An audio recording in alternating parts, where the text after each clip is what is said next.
bagize ingendo yo kushaka kwitungisha babanje gusahura igihugu mu gutanga rushwa, mu gutanga ibiturire, mu gutunganya fraude yo ku mipaka, mu gutunganya fraude y'amakori yo hagati mu gihugu.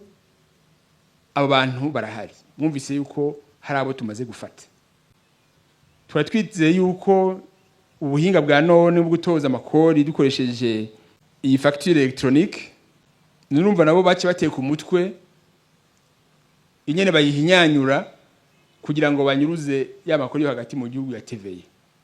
Yumvira umuntu arate ku mutwe kugira ngo ahinyanyure ivyo twateguye kugira ngo tuzere amafaranga mu giga ca leta, nawe akarondera inzira zo kuyanyuruza. Akoresha n'ubuhinga bugezweho kugira ngo akunde aburabuze umugambi w'igihugu. Bariba bakiba umutanga kori, bakongera bakiba na leta. Baraguhenda ngo bagiye kukurihira miliyoni 10, bagenda muri akakubita mu mufuko, ahagenda muri leta akubita miliyoni 2. Urumva yivye wewe yamuhaye wamutumye akudeduanire, akongera akibana y'amakori yakuja mu kigega ca leta.